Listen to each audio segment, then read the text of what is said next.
રાજ્યમાં ફરી 2 દિવસ ઠંડીનું જોર વધી જશે, જેમાં વેસ્ટર્ન ડિસ્ટર્બન્સની અસરને કારણે ઠંડીનું જોર વધવા પામ્યું છે, જેમાં નલિયા અને ભુજમાં 12 ડિગ્રી તાપમાન નોંધાયું છે, અમદાવાદમાં 14.8 ડિગ્રી, અમરેલીમાં 14.8 અને ગાંધીનગરમાં 13.7 ડિગ્રી તાપમાન નોંધાયું છે.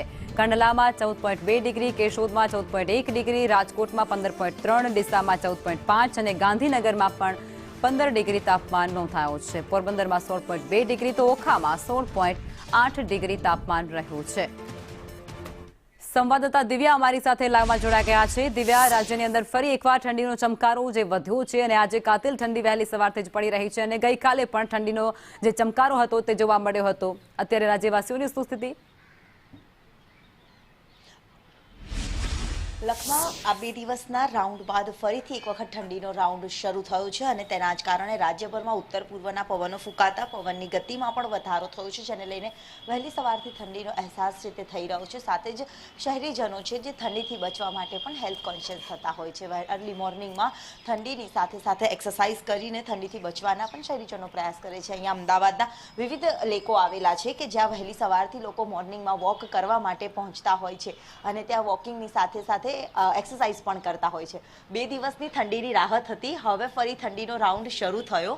ઠંડીથી બચવા આપ કેવી રીતે एक्सरसाइज दे करो છો? कितने घंटे की आप एक्सरसाइज करते हो? मैं 1 घंटे की एक्सरसाइज करती हूँ.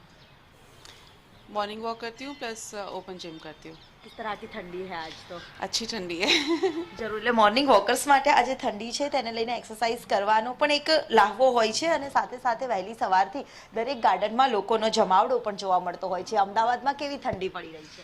હમણાં 2 દિવસથી થોડી વધારે છે, બાકી તો રેગ્યુલર ઠંડી છે. એમાં તો ઠંડીનો પારો થોડો અત્યારે વધારે છે. આપ કેટલા કલાકની વોક કરો છો?